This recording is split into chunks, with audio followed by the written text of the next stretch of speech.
Hello there, ladies and gentlemen, and welcome to another jam-packed episode of Geeks Who Like Sports. As always, I'm Ray Carcillo in Los Angeles, California, joined by my best buddy across the country, Lee Elias over in Philadelphia. Lee, how are you doing on this fine Monday morning? Ray, I got a Philadelphia mug just to combat you're for Philadelphia. I'm doing good, buddy. I can't complain. I mean, I could complain about my sports teams, but I'm not going to.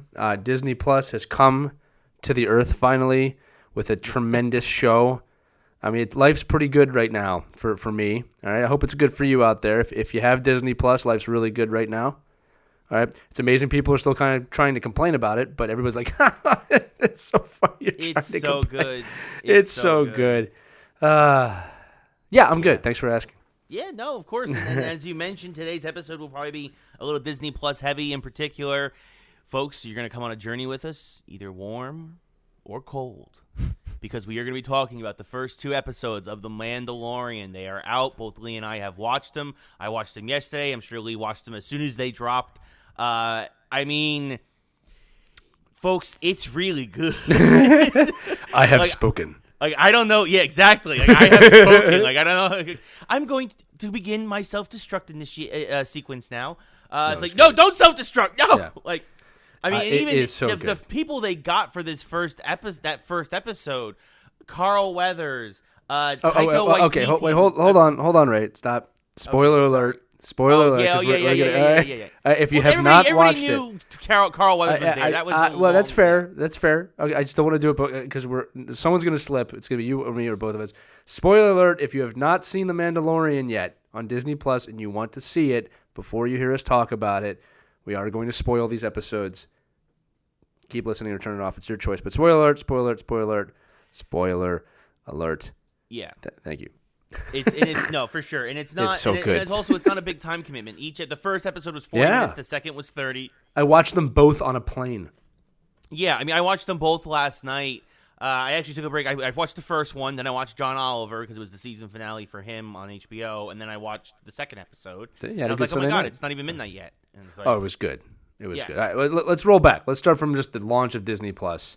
Yes. It is exactly as advertised. Mm-hmm. Exactly as advertised.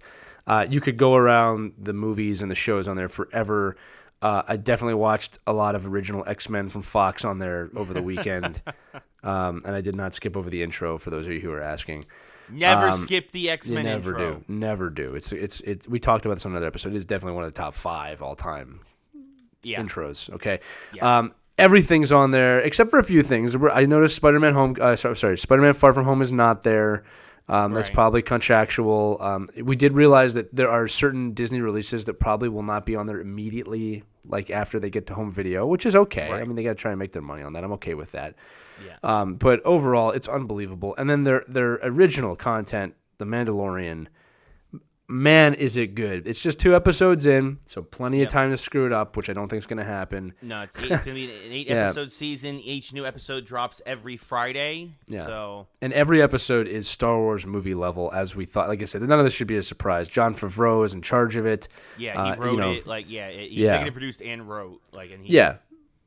Episodes between 25 to 40 minutes, depending on the episode.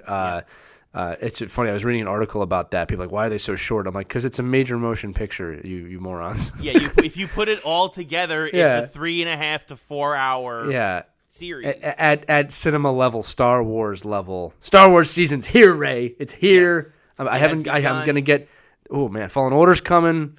Yeah, it's out already. I know. I don't have it yet. We will discuss that at a later episode because I haven't played it yet either. Me neither. That's going to be next week, I think. I'm finishing up a game called Greedfall, which we might touch on a little bit later, a little video game stuff. But for now, Mandalorian, absolutely phenomenal. And I think that I was discussing it with a friend over dinner last night, actually, and I want to get your opinion on this, Lee. Yes. And he says the reason why he thinks Mandalorian is so good, and also things like Star Wars Clone Wars and Rebels, is that he thinks that outside the original trilogy, Star Wars actually lends itself better to episodic television than it does to feature film. What are your thoughts on that? It's a tough question because if you ask me that 1985, it's going to be a totally different answer than it is today. Of course. So what's happening is that you can have cinema level stuff on TV now or on demand now. And you can make, shorter episodes with more focus on character development. So yeah, it definitely does lend itself to TV. The other thing too about, the cinema stuff is it depends where we're going with that. I mean, like there's different stories to tell in different formats, right? This works because it's just building and building and building. And like, again, TV is so different today than it was 10 years ago. Because here's the thing, like, I'm not saying like, oh, they should have done this years ago. There's no way they could have done this years ago. There's no way.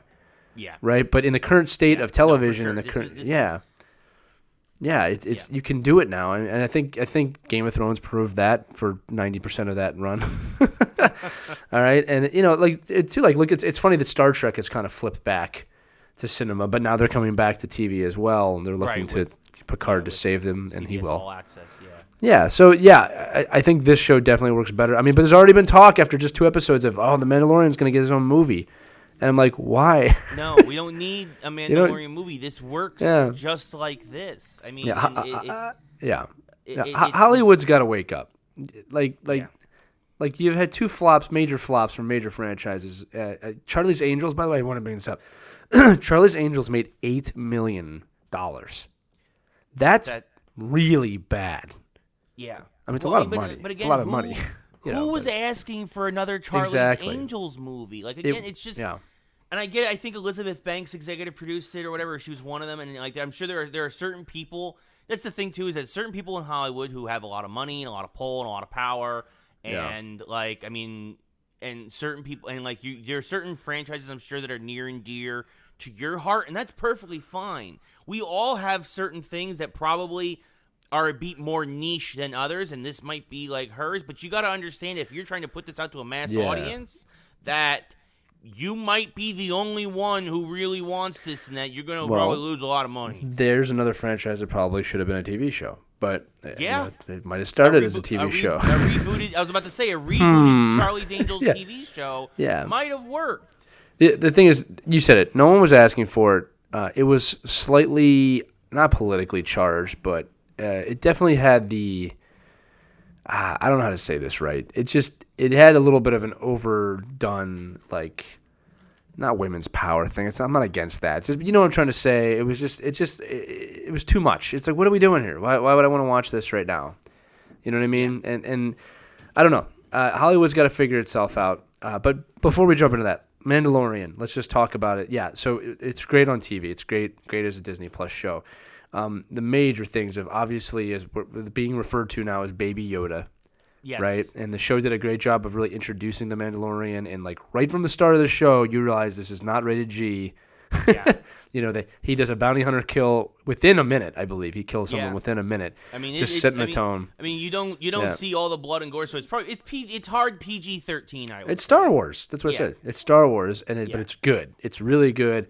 And you can see that like the character development of the Mandalorian is pretty cool. You can see that he's not really a full-fledged like leader in the religion yet. Right. For those of you who don't know, the Mandalorian is a religion. Mandalorians are a religion of weapon-wielding badasses. Yeah, they come from the planet Mandalore, and and then very early on, you're introduced to Beskar, which is the metal that it's a super rare metal in the universe that only is on Mandalore and on the Mandalorian moon. Yes. Whose name escapes me right now. And so it's like they are the only ones who know how to craft it, and they're the only ones who know how to like wield it. Yes. And from this metal, they make the best armor and weapons in the galaxy. Well, what's cool about the show is there's lots of different levels, and this is what Favreau does so well. There's lots of different stories and lots of different levels. One is that he clearly is becoming larger within the Mandalorian religion, right?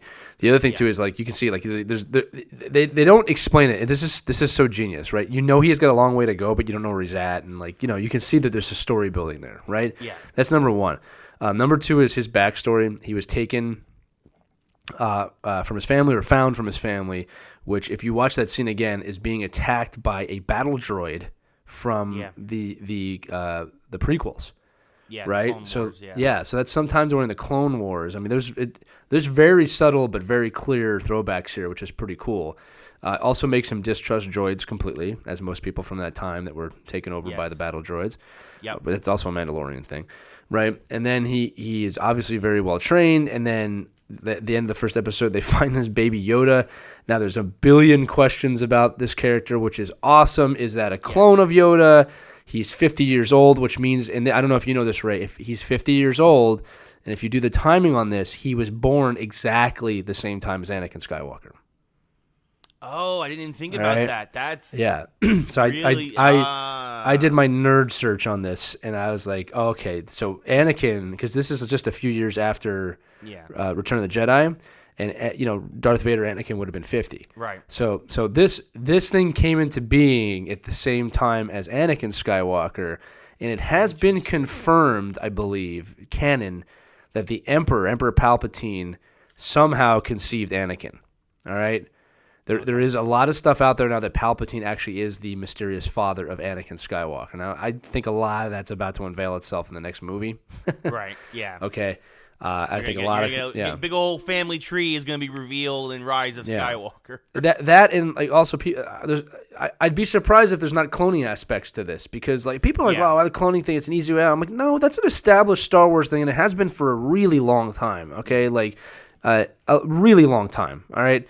There's been cloning in the comic books way before the prequels came out. So like that's actually a very Star Wars thing. You think about it, they mentioned the Clone Wars in A New Hope. It's literally like it's right there at the beginning that clones exist in this universe. Yeah. And then it happened, like something big happened. We only got the details of everything much, much later. Yeah. But from the very get-go, clones is established as a key part of Star Wars lore. Exactly. And the only, I don't know if it's a mistake, but one of the things they did, I don't know if it's a mistake. You can let me know your thoughts. In the prequels, one of the things I wish they had done was I wanted the Clone Wars, or an aspect of the Clone Wars, to be a film. Mm-hmm. And what we got was like episode 1 was like, didn't really need it. I don't have a problem with episode 1 in terms of like a movie. But like, it's just like, why did we start here, right? It's the origin of Anakin Skywalker. Yeah, I get that, but they could have easily, like, I call it the Joker manifestation, where like you don't need a full backstory, right? Obviously, that's up for debate now, but like, they could have easily started Anakin as a young Jedi with Obi-Wan in Attack of the Clones, and then the second movie could have been part of the Clone Wars, but essentially Attack of the Clones and then Revenge of the Sith is you skip over the Clone Wars. Yeah, but that's what the TV show was for, right? Right. And I've said this on the show before, I'm going to say it again. The Clone Wars comic books, not based off the cartoon, like the actual comics that take place during the Clone Wars are phenomenal. I mean, they're dark. I love that stuff, all right? And I've said before about you watch Palpatine manipulate Anakin into becoming Darth Vader really slowly and really scarily. It's really good, all right? Like, he really screws him up. Anyway, Mandalorian... Baby Yoda, is that a clone of Yoda? Is it not? Is it just another of that species? Who knows?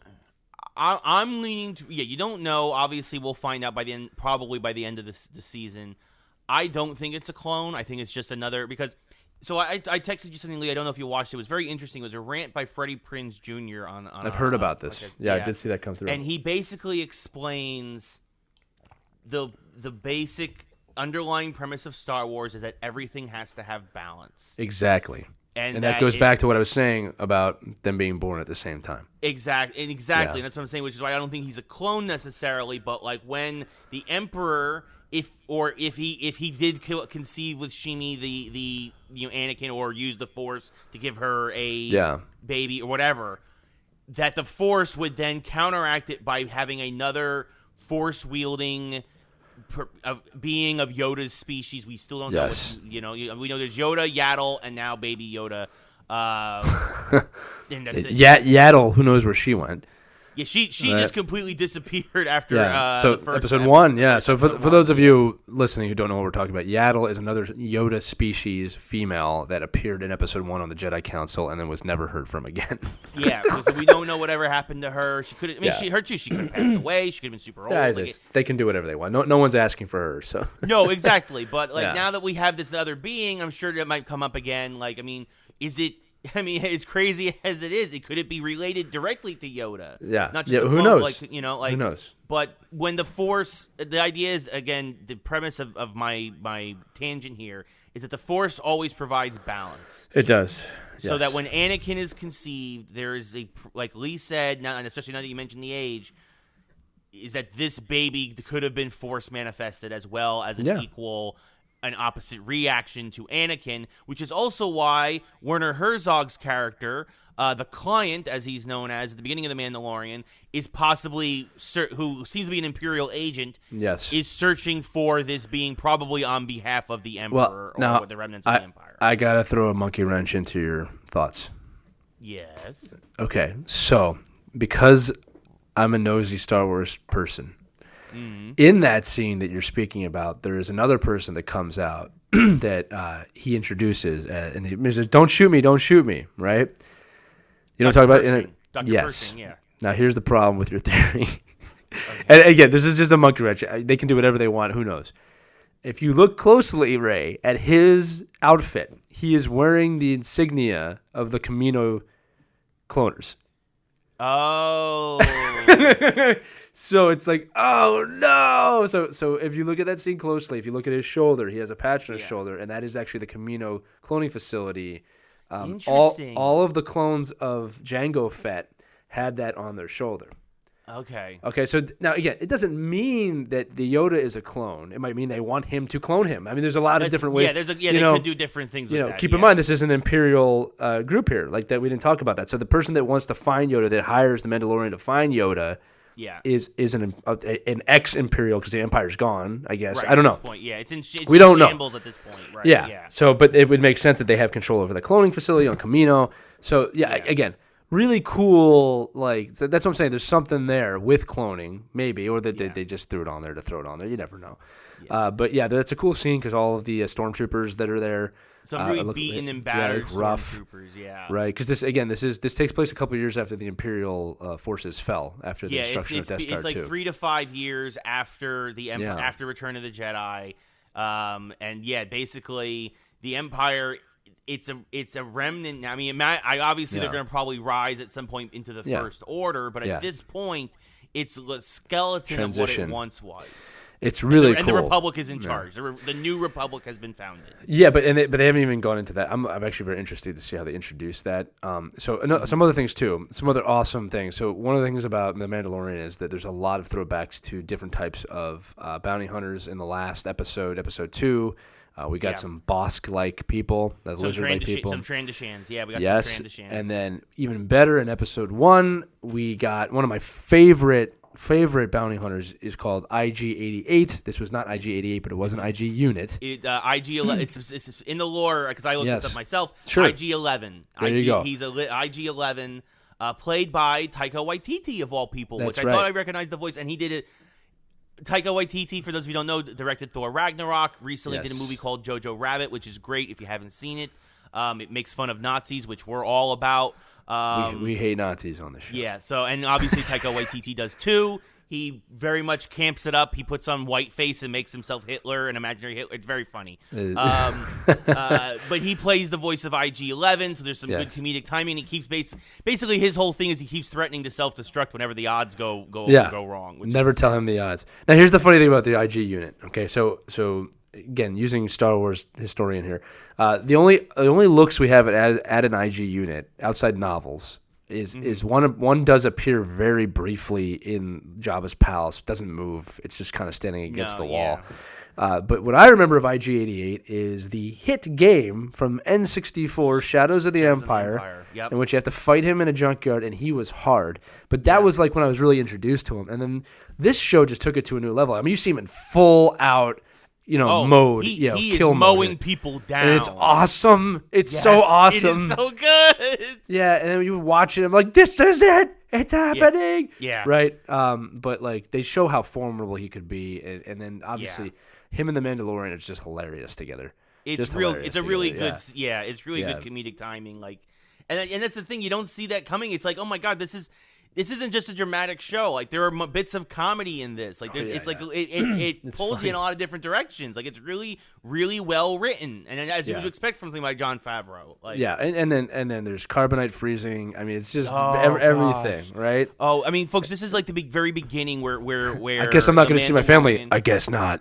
Yeah, the Mandalorian gets his first wouldn't count on bounty in the show, and he gets the bounty's like, I'm going to use the restroom, and he's walking along the ship looking for a way to get out and get out of his cuffs and stuff, and he comes along this corridor with other bounties just frozen in carbonite and he just gets this like terror over him, and I'm like, yeah, look at all those bounties, and then he's like, and then basically you said like he the Mandalorian, like a horror movie, comes up behind him and just throws him into, like, when he starts, because the guy's been mouthing off the whole time, played by comedian Horatio Sands, by the way, former Saturday Night Live alum, the alien whose species escapes me right now, but it's just, again, very funny. Like, this guy's like the typical bumbling, like, I'll give you credits. I can upgrade your ship. I can help you out. So awesome. And the Mandalorian's just like has none of it. So speaking of his ship, like he finds an old battle cruiser from the original Clone Wars. I mean, it's just like there's so much throwback in this show. Yeah.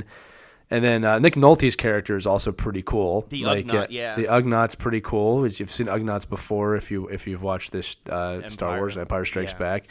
But yeah, and then episode 2 is really funny too. He's got to fight for he's got to fight Jawas, and good on Favreau for showing the Jawas as a formidable force, and for him disintegrating them, because it's something that going back to again no disintegration, and it's like, and you're like, to see, yes, the Mandalorians have ammo that specifically when it will disintegrate you, like just completely.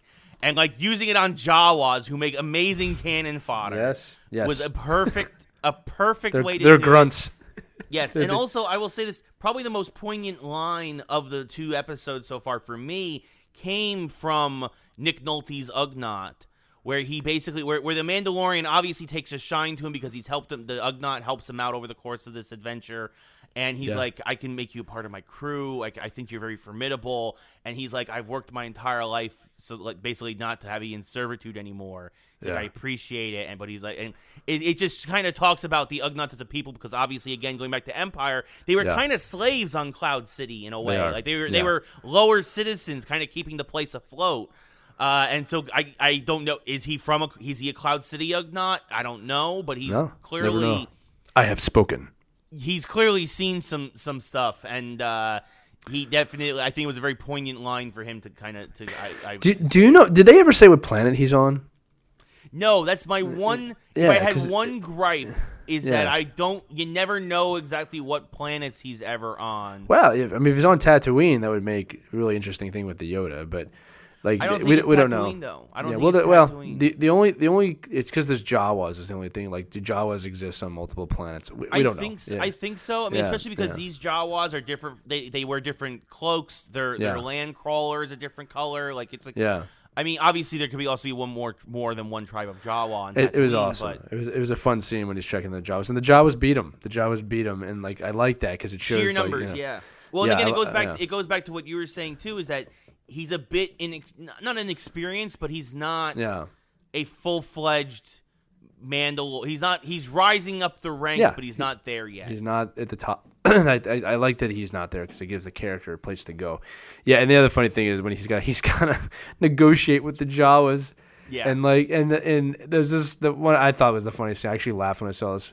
When the Tug does like, he doesn't understand you. Does he understand this? And he puts his flamethrower out. Yes. And he's like, put that away. It was just really funny. So Pasquale's doing a great job with that. And there's a lot of characters actually haven't been introduced yet that we're seeing in the trailers. And this show's got a lot of places to go. It kills me that it's a week to week and not a binge thing. But at the same time, I kind of appreciate it. Yeah. It's really good. It's really good. And the big question, Ray, and this is, I can't answer this, is that and this kind of harks back to what you said in the beginning, is about it being on television.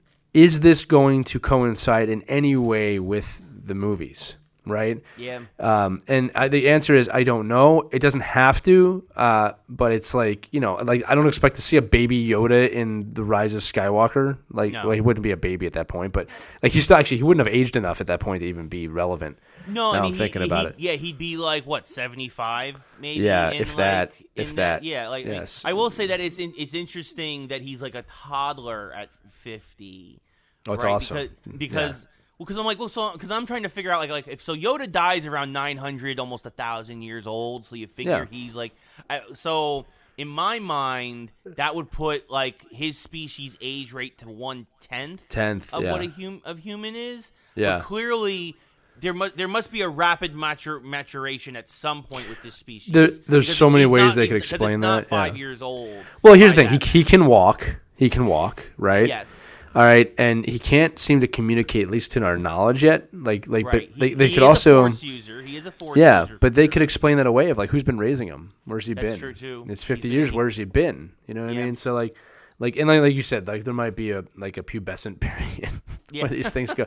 I don't know. We'll find out. The questions that come up here in Geeks Who Like Sports. This is how geeky we are. So what's the maturation rate of the Yoda species? Is it 1 to 10? Yeah. We need to know these things, people. I want to know the biological timeline for the Yoda species, and also, can we please give them a name at this point? No. Why not? They're just the Yodas at this point. Well, here's the thing. It's actually bringing up a good point. So one of the things that George Lucas was very adamant about, at least during his time in the prime, was that they were never going to give us any background on Yoda. In fact, Yaddle was a huge deal, like that he did. Yeah, it was. I remember that. They say there was more than one. Yeah. Yeah. So but George Lucas was very, very stern on. I'm not going to give any information on his origin. So I don't know where that plays into this, if at all. I mean, you might not get any more, but it's going to be very interesting to see how these two characters work together. Or will this baby Yoda just not be in the whole show? Maybe they give him off and that's it. Do they give him to the Empire? Yeah, which would be very, very fascinating.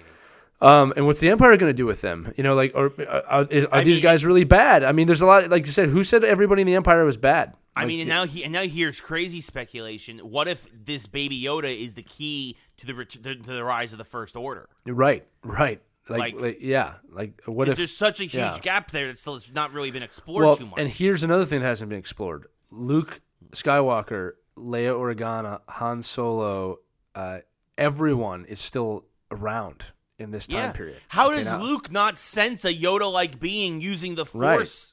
Well, anywhere, because Luke's a wimp. But we don't have to talk about the Skywalker family and how wimpy they are. But seriously, look, there's a lot of things there. I don't expect them to jump into those characters outside referencing them at some point. Yeah, which they probably will do. I mean, like they probably will talk about Darth Vader at some point. Like I hope they do. I mean, that's the best part. Although I think Rise of Skywalker is going to give us more of that than we can handle. Very much looking forward. I believe too, if I'm not mistaken, the last episode of the series or the season ends right before that movie comes out, right? No, it comes. So the last two episodes, they had to have planned something then. Yeah, the last two episodes, and specifically, the seventh episode specifically comes out 2 days before the movie. Okay, so I'm wondering. Yeah, it's the only episode that's not coming out on a Friday. It's coming out on a Wednesday. Interesting. So I think that might coincide. There might be something in that episode that could they reveal something that will play out in the movie, and then the season ends a week after the movie comes out, December 27th. This is completely that scene in Dumb and Dumber where everyone's like, just when I think you do it, you completely redeem yourself. Listen, this show feels like Star Wars. It is shot like Star Wars. It looks like Star Wars. It makes you fall in love with Star Wars again. So like all the controversy people have, everybody's forgotten about the Last Jedi controversy right now. We're like, the Mandalorian, Mando, he's awesome. It's awesome. Yeah. And again, I'm gonna give Jon Favreau all the credit in the world. When they signed him onto this project, I knew it was going to be something special. I mean, this is like he would not have signed on if he didn't think he could handle it. He's done a great job. He essentially kicked off the MCU, for those of you who don't know. He made the MCU. Yeah. He's fixing Star Wars. Oh, man. He's a saint. He's He's a hell of a cook. He's a hell of a cook. He's an amazing cook. He's a hell of a chef.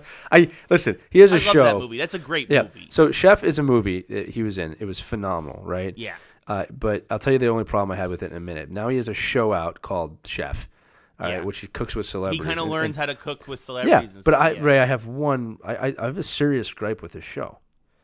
All right, is that every time I watch that movie or this show, I want to eat. Yeah. Period. There's really a place down bad the street food from me called the Carving Board that I absolutely love. No. And they have these amazing Cuban sandwiches. No. And I think that part of the reason why I can't get enough of their Cuban sandwiches is because I watch Chef, and I think it's the closest thing I can get to this amazing premier Cuban sandwich that was in Chef, because that's basically how he redeems himself. He makes this amazing Cuban, starts a food truck. It's a great movie. Go see it if you haven't seen it. It is a good movie. It's go to the Carving Board if you're here in LA. There's 4 locations now in Tarzana, Hollywood, Burbank, and I think Marina Del Rey. I am not being paid for this, but I would love free sandwiches if there's some reason they hear the podcast. I will fly out there if you do. They're taking the Cubans called the Media Noche. It's amazing. Get one of the premium sides. I really love the kale pasta salad or the tomato cucumber salad. Yeah, and their iced tea's great. No, I love the Carving Board. I love sandwiches. I love Chef. We love Jon Favreau. Lots of love today. Lots of love today for me. Lots of love. So before we ruin that in the sports segment, let's just say this. Disney Plus, if you don't have it yet, and if you're wondering if you should get it, this is my analysis. If you like Pixar, Disney, Star Wars, and Marvel, what the hell are you waiting for? Yeah. What were you waiting for? I knew I was buying this sucker from the day it came out. Now, if you're not a fan of those things, then don't get it. What are you a fan of? Yeah. Well, listen, I know people who don't like at least, a couple. I mean, look, there's not everything on Disney Plus is for everyone, but it's awesome. there's at least something for everyone on there. I believe you should get it. I also want to tap briefly into some of the funny hatred that I'm seeing online, because people just can't have anything nice. Someone's got to complain. Yeah, they always got to. First thing I'm seeing people complain about is, well, if I have to get all these streaming services, it's just like having a cable bill. Well, there's a simple solution. Don't buy all of the streaming services. Yeah. That's the whole point of a la carte niche stuff. You don't need to buy all of them. So problem solved. If you need to buy all of them, then shut up. Yeah, because you're getting more than you've ever got. If you have the time to consume all of this media, then God bless you, because I don't. Disney Plus is basically my only thing. That's it. It's kind of all you need. But look, it's one of those things. And also, I mentioned I got the $12.99 bundle that comes with Hulu and with ESPN Plus. ESPN Plus is actually very good, by the way, for those of you wondering. So, and I'm a hockey fan saying that. With that bundle, that's all I really feel I need. That's it. I really believe that, You don't want Showtime? Nope. HBO Max is the only thing I would consider. That's it. Yeah, I might get HBO Max as well, but I'm not sure about. And so I'm kind of just but even that, if all I had was Disney Plus with the bundle and HBO Max, that's $27.99 a month. It's unbelievable. So that number one, stop complaining about this. Stop complaining. This is awesome. Okay. Number two is there are some titles that are not readily available on Disney Plus, and there will also be expiring titles on Disney Plus. People going, what were you expecting? Yeah. It's a streaming service. It's okay. There's so much stuff there. It's all right. Yeah, I've watched X-Men. And also, though, I think Disney's not too worried. And Disney, a couple things. First off, Disney had 10 million subscribers on day one. At $7 a pop monthly, that's $70 million a month. There are more subscribers than people that saw Charlie's Angels. Yeah, exactly. It made in day one nearly 10 times the amount, 8 times the amount Charlie's Angels made. Well, minimum if it got 10 million, minimum, 70 you're not million. Considering folks like me who are paying $13 a month 70 million for the bundle. In one day. Yeah. So so Disney's gonna be all right. Also, Disney did hear some of the legit complaints already set for the people complaining about The Simpsons being in a 16:9 ratio. Yeah. They're going to add 4:3 probably in the next month or two, because obviously it is true there are certain things, certain gags that were getting cut off because of the aspect ratio things getting pulled and stretched. So they're going to add that. So because they have that, we're like, yeah, we can put that in there. Sure, we didn't realize you folks would want it. Yeah. Well, and here's the thing. Yeah, and they're listening. That's the key point. The other thing I want to give Disney credit for is.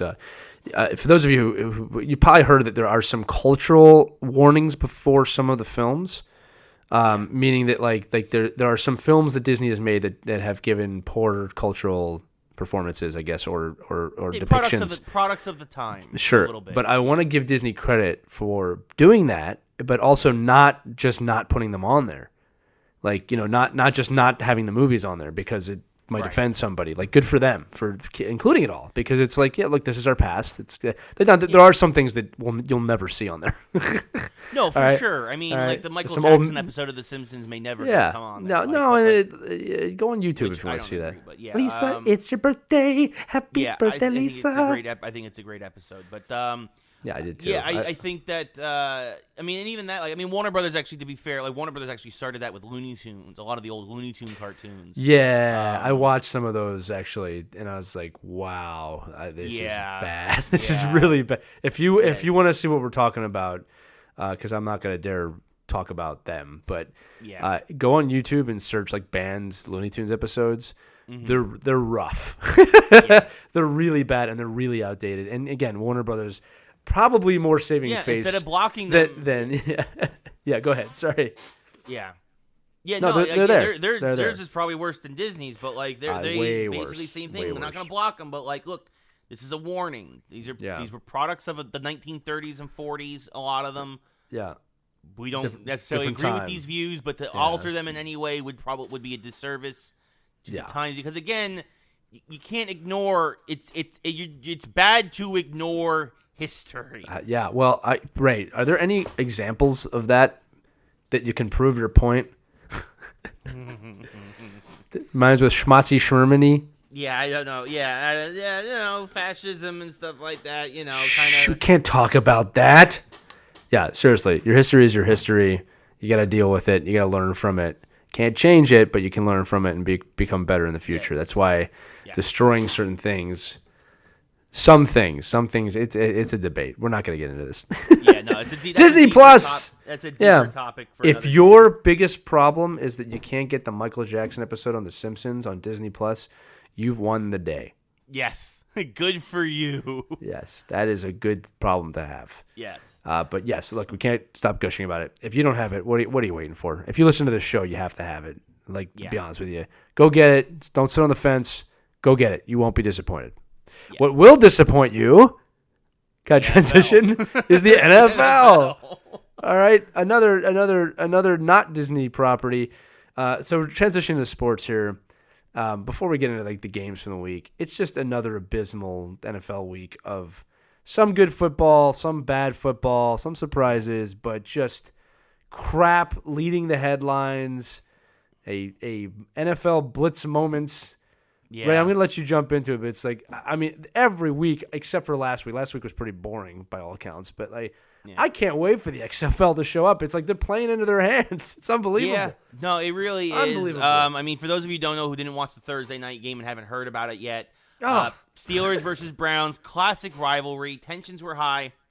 Somehow you're living under a rock. You haven't heard about this. Yeah, Steelers looking to possibly cement, get back into the playoff picture. Browns looking to get back into the playoff picture. The Browns made Mason Rudolph look really, really bad, and won 21-7 in really an ugly. It was a really bad game. It was not a good game of football. But the sad thing is, at the very, very end, tempers flared. Myles Garrett, the linebacker for the Cleveland Browns, hit Miles Rudolph, drove him into the ground, and the two kind of had a scuffle. Obviously, tensions have been high the entire game. Rudolph kicked him in the groin. Myles Garrett got Rudolph's helmet off. Rudolph proceeded, after Garrett was being held back by his offensive lineman, Rudolph charged at Garrett. Garrett then took Rudolph's helmet, swung it, and hit him over the head with it. At that point, Rudolph would then looked incredulous, like, "Did you see what he did? Oh my God!" I wish Jim Ross was there because the NFL is becoming more WWE than the XFL. Yeah. Good God, he ripped off his helmet. Good God, he hit him with his helmet. Oh, it is a slap. He's using the helmet as a weapon. Oh my God. Oh my God. All we needed. Myles Garrett. My God, he busted him wide open. My God. My God. My God. Oh my God. Oh, Boomer Sooner. Dude, Boomer Sooner. All we needed at that moment was the lights to drop down and the Undertaker theme to start playing, and it would have been a full-on WWE match. What the hell? What the hell is going on in the NFL? A few things about this play, all right? One is that they were being childish about it to begin with, all right? Yes. It's a little extra aggressive, maybe some unnecessary roughness or roughing the quarterback. All right, we see that every week. Dude gets up, whines, gets his helmet off, then he gets hit with a helmet, continues to whine. And then the other guy gets suspended. Like, what the hell are you doing? What are you doing? Look, this was stupid. I'm all for Garrett suspended the rest of the year. The offensive linemen who were involved each got a game, 1 to 3 games. The fact that Rudolph, though, who was just as involved in the incident, if not really started and escalated the incident, got nothing. And there's a lot of people out there, and this is something that I'm one of them. Just in the temperature of the country, that's like this is ridiculous. Yeah. Some folks are bringing up the race card, which that's not unfair at this point. I mean, it's not unfair. I'm not saying they did that. The 3 black guys got suspended. The 1 white guy didn't. I mean, here's the thing. It's one of those things. Bad look. Yeah, that's it. I don't think the decision was made on that at all, but it does not look good. He absolutely should be suspended for instigating that situation. Rudolph should be suspended at least 2 games as well. And the fact that he got away scot-free when he was if you're gonna do a blanket policy where everybody involved in an incident like this gets varying degrees of suspension, then everybody needs to be suspended. And I'm sorry that this would put the Steelers in a bad position. Of course, one of the NFL's royalty teams, the Steelers, with 6 Super Bowls, put you in a bad spot with where you'd have to be down to your 3rd string quarterback. But he should know better. Doesn't matter. If you're saying that Myles Garrett and Pouncey and all these other guys should know better, Rudolph should know better too. And Rudolph should get just as many games, at least as his offensive lineman, because he was just as much involved and he was just as much to blame. And this is a real bad look for the NFL, a real bad look for the Steelers, who, of course, have your reputation of not being the most clean of teams when it comes to playing football. What? This is really not a good look, and the NFL should step in before next Sunday and rectify this if they want to save any. Well, it's either you unsuspend those guys or you suspend him. It's that simple. It's that simple. Yeah, and like you're. I don't care that he's a quarterback, and that it's just fills into the thing of they're protecting quarterbacks in this league. And look, maybe this is I was thinking about this before. Maybe this is a little bit of a side effect, and I'm going to equate this to hockey a little bit. Like fighting in hockey diffuses energy. A lot of people never understood fully why fighting was so important, and it's still allowed. And the thing is this: now you've taken really the ability from anybody to take a quarterback out. Now, now you're starting to see some of that boil over a little bit. All right. Yeah. But there is no situation here where a quarterback should be able to do what he did. Act like he was doing nothing when he clearly instigated. Clearly, he went after a human being, and he gets off free. That is ridiculous. It is ridiculous. Wait, hold on. I also want to say before I forget, it's also not okay to hit a player with his helmet. No, of course. Again, everybody involved in this situation was in the wrong. Yeah, right. We're saying that, right? Garrett should not, and even he apologized. He realized what he did. I mean, again, look, and like Lee, you actually bring up a great point because you're playing an aggressive hockey and football are aggressive sports. Very aggressive. When you don't allow avenues for aggression, or where you kind of try to funnel them in certain ways, the adrenaline runs high and things boil over in a really ugly way. We saw this a few years ago as well with the Bengals and Steelers in a playoff game. Like the NFL needs to really look at the rules, and I get you're trying to protect people, but you really need to look at what you're doing to the game. And you need to treat everybody fairly. I don't care that he's a quarterback. I don't care that he plays for the Steelers.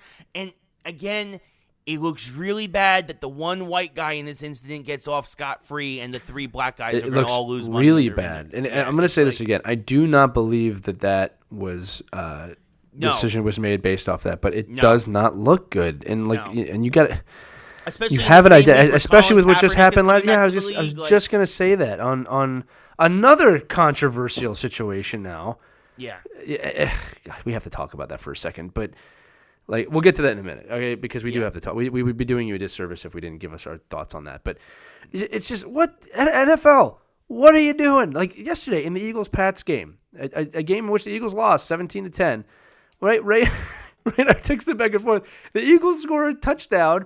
Guy gets over the plate. It's being debated. It's a touchdown. He's over the goal line with the football in his hands. It's a freaking touchdown. Why are we doing this? What are you doing? So, again... Yeah. And Ray knows me well enough. Maybe some of you don't. If it happened the other way around, if the Pats had the ball and they went in, I would have said that's a touchdown too. I'm very, very, very, very good with things like that. I don't get too biased when it comes to the rules. Okay, but the rules are black and white. Well, it used to be black and white. And my understanding, Ray, was that if the ball touches the plane of that white goal line, it is a touchdown. If it's in your hands. Yeah. All right. It's not about being down in the end zone. It's if the ball crosses the plane, it's a touchdown. All right. I don't even know why we had to wait 5 minutes to figure that out. And it wasn't even the bad call. There were some bad calls yesterday. Again, they instituted overturning pass interference. There were several in the Bucks in the Bucks Saints game, some clear calls about pass interference that Bruce Arians challenged. They wouldn't overturn them. Also in the Texans Ravens game. Now the Ravens blew out the Texans, but you could say very early on that a failed challenge, a play. And DeAndre Hopkins actually came out after the game and said, "I don't know who's looking at this stuff in New York, but they should look into getting some different guys to look into this in New York." Yeah, it's horrible because it's getting horrible. Really bad now in terms of the replay officials and replay, and the players are getting frustrated and the coaches are getting frustrated, and it only adds to the frustration. And again, another reason why some of these guys are probably flying off at the handle is that the refs stop deciding the games. And for the Texans, when they lost that challenge, the momentum of the game was changed, and the Ravens, obviously, to their credit, also did put the foot in the gas and then let go at that point. Well, here's the thing. There's really no going back for the NFL at this point because you can't take some of these rules away. People keep suggesting that. They can't do that. You can't just take a rule away. You know what I mean? You might be able to. You can change how it's called, but you can't take a rule away. And, man, they are just playing in the XFL. I really hope the XFL provides some good football at this point. I really mean that, and it's going to be. It takes place in the off season, so it's not competing directly, but it's going to be really interesting to see what happens with the XFL and the NFL. Speaking of the NFL, we have to talk about Colin Kaepernick again. Yep. Which I don't want to talk about, and it's not because I have a stance on him. It's just I just don't want to talk about it anymore. But this is what I know, Ray. You can fill in the gaps. The NFL. Graciously, I might say. Some people would not agree with that, but they allowed him to have a workout. Okay, they to me that was an olive branch. Okay, again, you might not agree with that at home. That's okay. We're allowed to disagree on this, but I thought that was a big move by the NFL after what they had done, which was wrong. All right, kind of blackballing the guy. All right, but there's an olive branch there. They got him blacklisted. Yeah. Okay. So Colin Kaepernick shows up to his workout and 30 minutes before cancels it, moves it to another field, which I do believe was planned well in advance. I'm not buying that was planned at the last second. Yeah. The reason why he wanted to move is because the NFL said that they did not want his camera crew on the field with him, okay? But they did say that he could have access to the footage. Now, this was done, and this is where things are going to splinter off. This was done to keep anonymous the teams that were there to watch him. Okay, that's why that was done. All right. Whether you agree with that or not that's personal preference. I can understand why the NFL would want that. I can understand why teams will want that. A team might not want their quarterback knowing they're looking at another quarterback. There's a lot of reasons why you might not want to do that. It's not just business related. Okay. So Kaepernick decides that he's going to move it to another location. Several teams still showed up. The teams that did show up were all outed. Everybody knows that the Eagles were one of the teams. It's like I think the Giants were there too. There's a lot of teams on the East Coast. I'll put it that way. Sometimes you're just looking because you're curious. Yeah. You got to look, right? You got to see what you're looking at. That's pro sports, right? So He does it. He's wearing a Kunta Kinte shirt. Kunta Kinte, for those who don't know, was the main character of a very, very good documentary series called Roots. Okay, which if you haven't seen, you should definitely go see. It's one of the greatest films of all time. Yep. LeVar Burton's in that. Amazing. I grew up watching that, but not sure what type of message that was trying to send outside slavery. And then he gave a very, I'll say, energetic speech about that he's ready to play ball, but it's just like. And then Jay-Z comes out today and says, like, dude, this was a publicity stunt.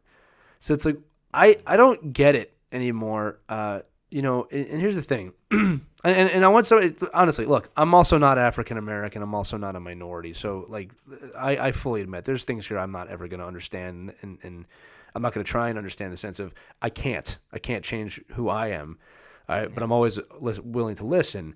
But I don't understand what happened here. Like, it's, and I also don't want to be like, would you want to play in the NFL or not? Because I don't think that's the thing. It's just like, I don't understand this anymore. Like, if that was a power play to become relevant again, I don't know what to make of that. I honestly don't. It's like, like you created the debate, which was not a bad thing. You created a debate that needed to be had. Okay, it was a discussion we had to have in this country. Yes. All right. And really still need to continue. Yeah, and typically what happens is people just miss each other in the night here because I've said before, this is shocking to people, that you can be for the national anthem, you can be for veterans, you can be for soldiers and standing up for the flag, and also acknowledge that we need to do a better job when it comes to race relations with the police without hitting the police, who we need, and I respect heavily.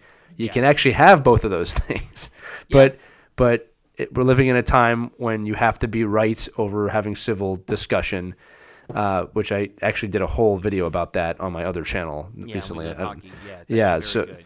Thank you, sir. All right, but it's like we have to be able to have a discussion again. And I think that I don't know if what Cap did is conducive to that. And I don't think he's going to get signed by a team now after that. All right. No, I don't think he's going to get signed either. All right. Because here's the thing. This is the business side of it. The NFL blackballed him. What do you think the NFL is going to do to a team if they jump in on that? Right. And again, right or wrong is irrelevant here to me because that's just reality. So anyway, Ray, I'm sorry. I've talked a lot about it. I don't get what happened. I'm interested to see what happens, but I don't want to stir up the negativity of that debate. I'm okay stirring up the debate. Right. But I'm already hearing me versus you out there of like, yeah, man, do that. And I was like, guys, it's just not conducive to making anything happen. We have to have a discussion. And we were having the discussion. Yeah. We were having the discussion. Anyway. No, anyway.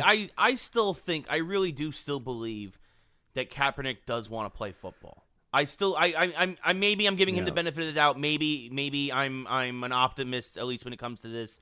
But I mean, like, part of the reason why the NFL allowed him to have this workout and to showcase what he can still do to teams is because their lawsuit has finally been settled. Yeah. Right? So now that legal issues are being put aside, which we don't is know exactly what the way was. That's supposed to go. Sorry. Yeah, we don't know what the settlement was, but obviously the two teams have agreed to something, and now they're beginning the process of moving forward.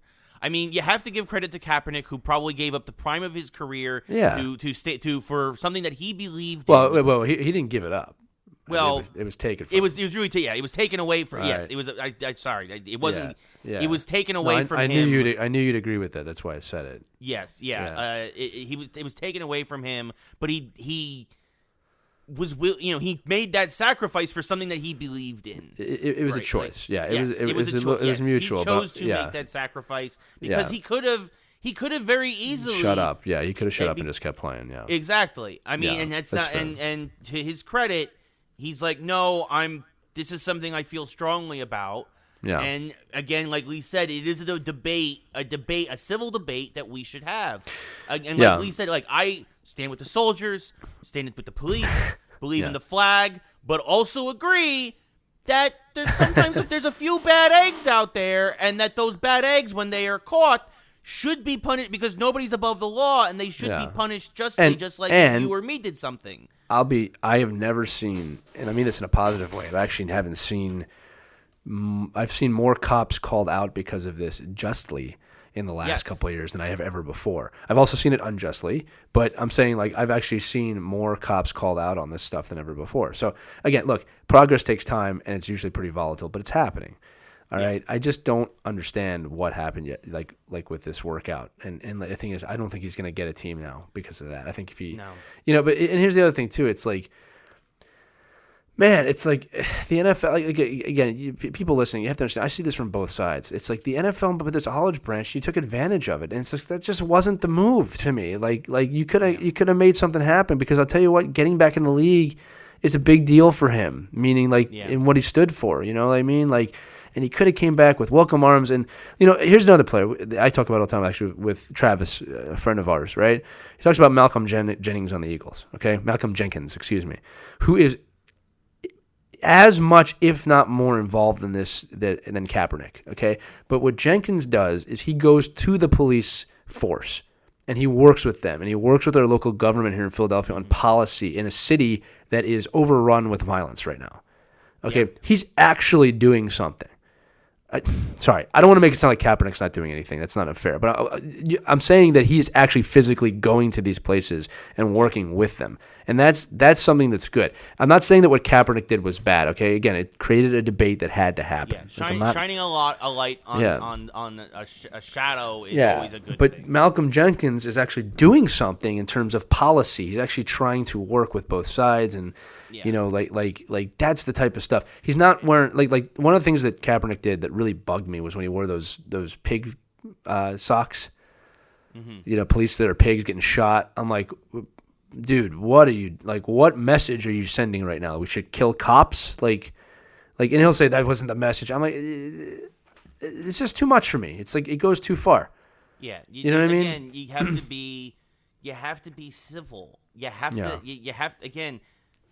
I don't know. There are ways to have these debates. We need to have these debates. Yeah. Shining a light on these topics is a great thing. But I think we need to get back to a point where we're not at each other's throats and actually, again, respect the people who have the differing opinion, because they're not wrong. They're just different. And it just... Ray, one of my favorite things to do is to make people from two opposing sides agree on something. And if I can change, you can change. We all can change. Yeah, it's that simple. That's when Rocky defeated communism in a movie. Single-handedly by beating up another man.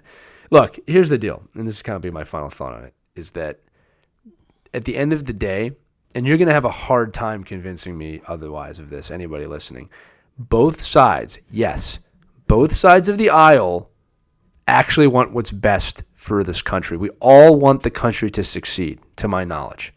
Okay? If you don't want America to succeed, you really should check yourself and really ask yourself why that is. Okay? Yep. All right? And really think about that before you say it. Okay? But at the end of the day, we all want America to succeed. We just have different reasons and whys of how to accomplish that. Okay? That's a really good place to be. Okay? And just to make that clear, okay, it is a good situation when you have two opposing sides that want the same thing. If you look around the world or look at world history, and when you have two opposing sides that do not want the same thing, you can see what happens. Okay? All right, it's called war. Yeah, wars break out. Yeah. Okay? We are not at war with each other. We just disagree on how to get there. Now, you might be saying we are at war and this and that. Take a breath. Take a step back. We all want this country to succeed. To the people who I see who wear a shirt that says I'd rather work with the Russians than with a Democrat. That's the bad mindset. That's the word. That's you're basically saying you're a traitor. Yeah, and honestly, then obviously the adverse of that is just as bad. Yes, exactly. All right? I'd rather be a socialist than an American. Like that's just as bad to me. Yes, exactly. Okay? Capitalism isn't perfect, but it's the best we've got. It is. It really is. And no one's ever been able to convince me otherwise. Like I've had good debates with people, and again, I still disagree with them at the end, and that's okay. Yes. But no one has yet to convince me that it's not better than what else is out there. It really is. I think, and again, some of us could feel it needs to be more regulated. Some of us feels it doesn't need to be, and that's fine. And we can have those debates and come in the middle. I think the problem is, and again, It's not Red versus Blue, which is a great series, by the way, on Rooster Teeth with Halo. But no, but seriously, it's not Democrat versus Republican. It's Americans. We're trying to come together and talk. And honestly, there's a lot of shades of gray. And I think if you talked with everybody, you'd find we're all a little more gray. Purple at the end anyway. It's all gray. And the other thing too is this. It's like the thing in what you just said that I think everyone seems to just kind of take for granted is the fact you can have the discussion. You can't have these discussions in some places. Yeah, if you know what happens if you have these discussions in Russia, you disappear. Or North Korea. If you have these discussions in Turkey or Syria or any other war-torn country, gone. Like Iran, like the list goes on. We are very fortunate, and I think that people forget that, and that we all should be on the same side. And like Lee said, if you're not for America, what are you for? And honestly, you should get out. Yeah. I have no problem with that. If you don't want to be here, you don't have to be here. That's another great freedom. You can leave. Yes. All right. If you don't like your state, you can go to another state. Now here's the thing. People say, well, it's not easy. No, it's not. And there are some people that really can't leave. Like there's some people that really cannot leave where they are. Okay. Yeah. They're massively impoverished. Okay. Who I work with. And I look, I mean, I've learned a lot. The impoverished people of this country have taught me more than the elites. Okay. And I've been around both. But look, you can leave. You can go to a different state. You can go to a different country. You can do whatever you want here. Right. That's the beauty of it. As long as you're not hurting anybody else, and like you said, there are limitations. Obviously, there's economic limitations. I mean, God, I was driving in Hollywood yesterday, and then the homeless problem here in LA it's an epidemic. You have more. I think it's half the nation's homeless are in California right now. I believe I saw that stat. I mean, and 16% of the people who live in LA are homeless. It's dangerous, man. 16%. Yeah. Think about this. This is a city of like 8 million people. That means that like 1 million people are homeless here. It's a problem. I mean, look, and again, it's an epidemic. Yeah. Yeah, it's an epidemic. I mean, and look, and so obviously, those people need help. They need help from the people around them. They need people from the community. They need help from the government. Like, I mean, the only way we fix things like this is if we all work together. Yeah. Well, I'm going to say what I said the other day is, when are we going to start holding each other to the same level of accountability we expect from politicians, celebrities, and people of power? Yeah. It's real easy to say something. What are you doing? Yes. I'm going to take my kids to a soup kitchen this holiday season, and they're going to feed the homeless because I want them to see it. And they're just old enough now to kind of understand. And even if they don't understand, don't care. Yeah. That's what we choose to do with our time. Yeah. You know? So, the NFL sucks. Let's bring it back to that. We got real serious here, but I mean, again, this is what these things. There's bigger topics here at play, right? Obviously, these things are a microcosm of things that are happening right now in our country that we all very much love, and we obviously want the best for. And we're not going to be an agent against it. It's obviously. Comment below. Let us know your comment on the episode. Yeah. Let us know your thoughts. But that's the point, right? That's the point. If you have thoughts on this, comment. And don't be worried about someone coming back and clapping back at you. That's always going to happen. Comment. Make a comment that's going to be conducive towards a good conversation. Yes, don't attack somebody. That solves nothing. Again, I had to deal with this on my other page this week. It's like your opinion is one of a billion opinions. Can you inspire someone to learn and grow today? That's always been my goal. That's it. All right. So with this, let's get to the mashup. Yeah. Let's try to transition out of this. Ray, we had a mashup set up a couple of weeks ago, and there's other mashups got in the way, a lot of news got in the way, but we want to reinvigorate this mashup because I think it's actually a really fun topic to talk about. Yeah. And if you're watching this on Facebook right now, there's probably like a shorter clip that you're seeing. If you've been with us the whole episode, God bless you. I want you to introduce this because this is actually like one of those. This is actually a really good kind of mashup or question, I should say. Yeah, so a couple of weeks ago, for those of you, speaking of countries where people will disappear, the WWE got stuck in Saudi Arabia. And because of that, they had to fly up all of their NXT wrestlers to do the live episode of Friday Night SmackDown, and actually pulled off one of the better episodes they've had in recent memory. So we got to thinking, inspired by that, what minor league teams could play in the pros inspired by NXT being called up to WWE, since that's kind of more of a geeky thing, and obviously it's not as much of a one-to-one. But, I mean, it's interesting because also like college teams, right? Because obviously in football there is no minor leagues, but for many years people were saying, could Alabama beat the 0-16 Detroit Lions? Yeah. The answer is no. No. But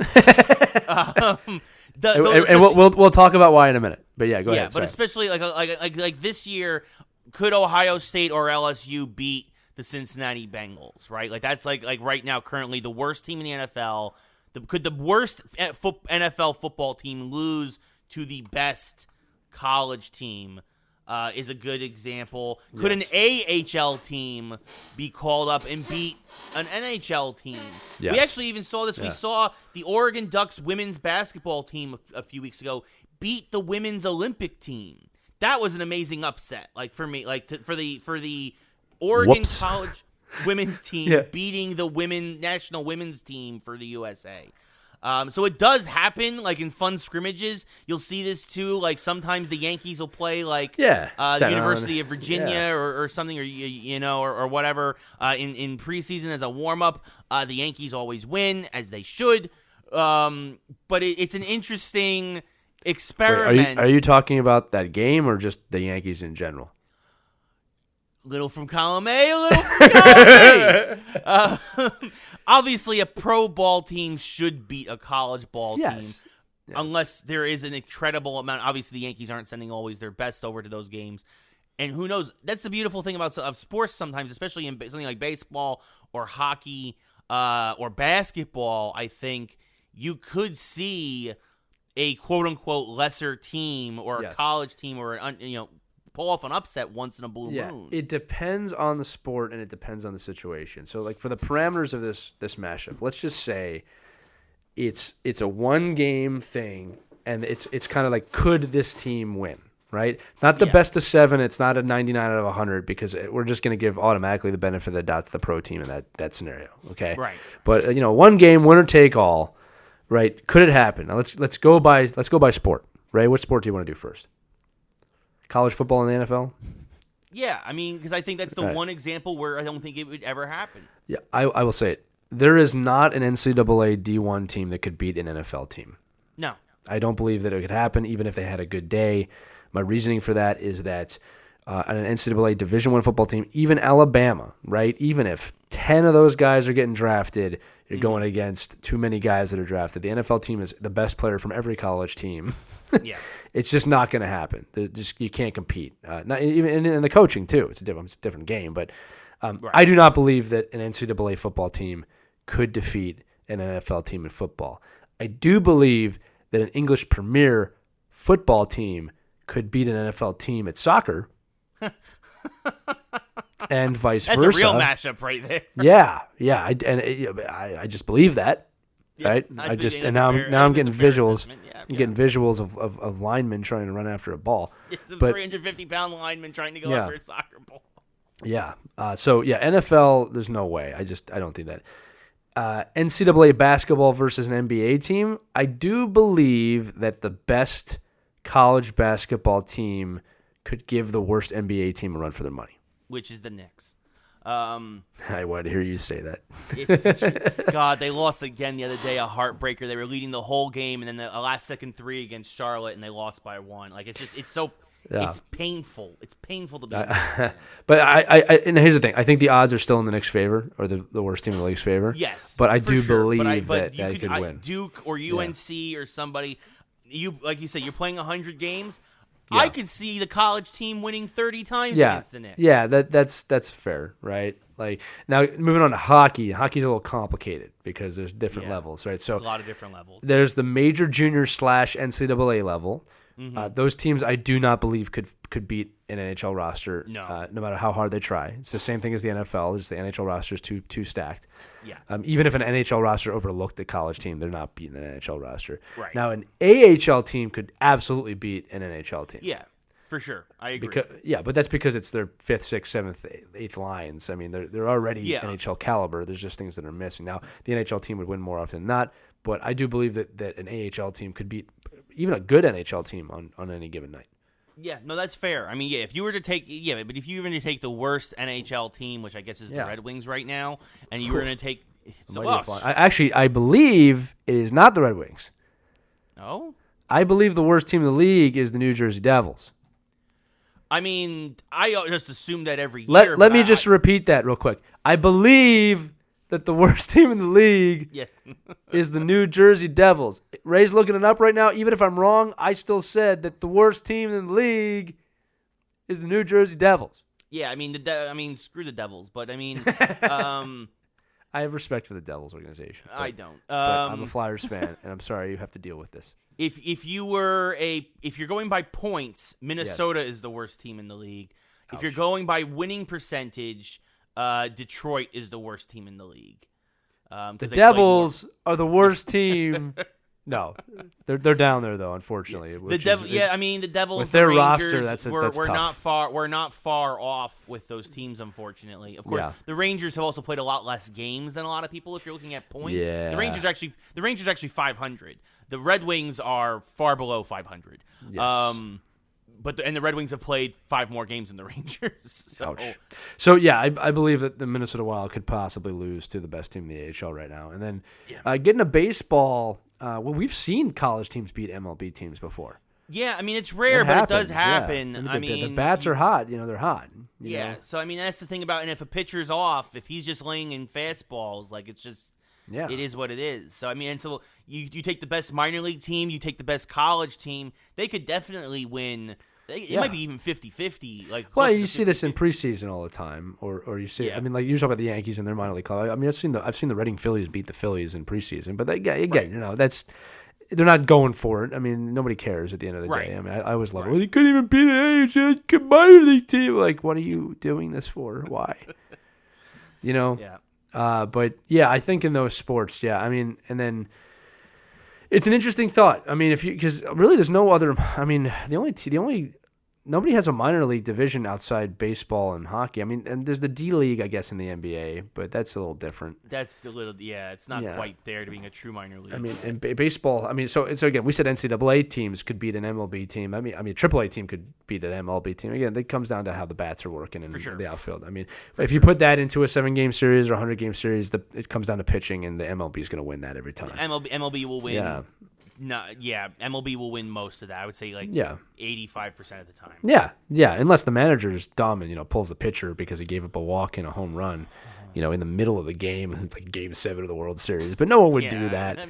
Nobody would do that. Yeah, I guess I don't know. I guess if you don't have a camera in center field telling you what the we didn't talk about that. We're not going to, but we're not going to get into that because wow. Oh my God. I mean, I hated Houston already anyway. Are they kind of like? I mean, it's a team full of terrible people, but like, I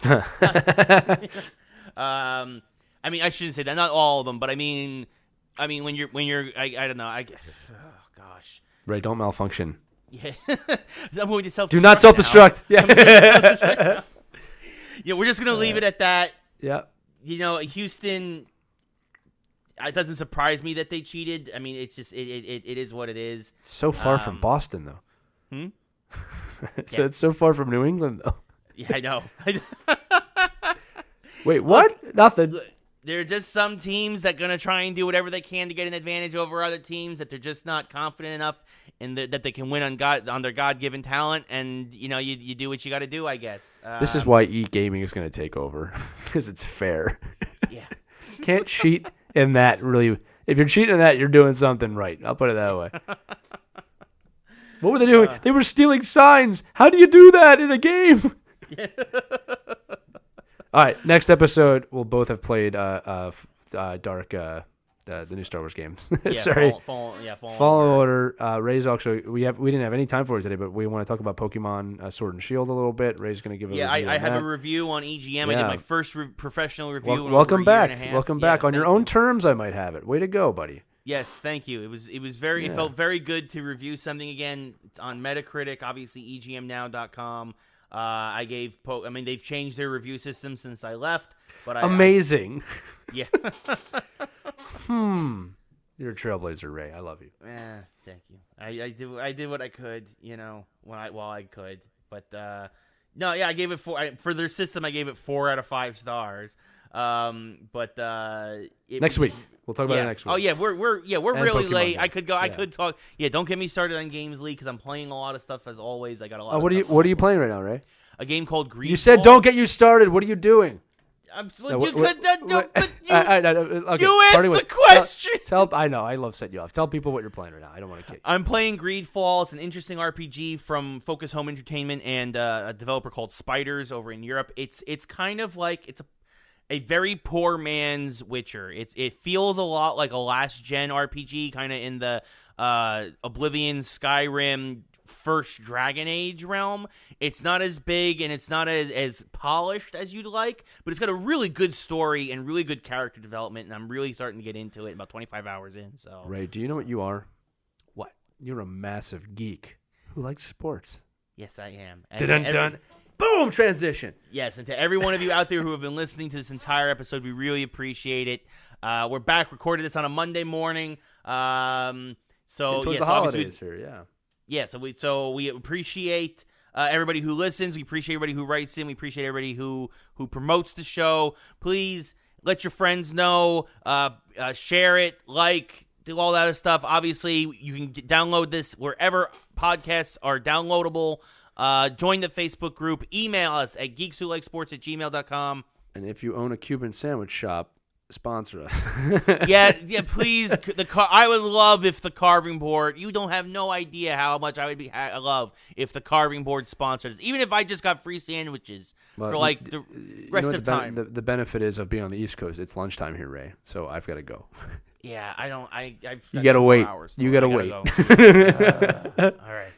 I hope I can get a sandwich today. I think I'm gonna get a sandwich today. All right. On that note.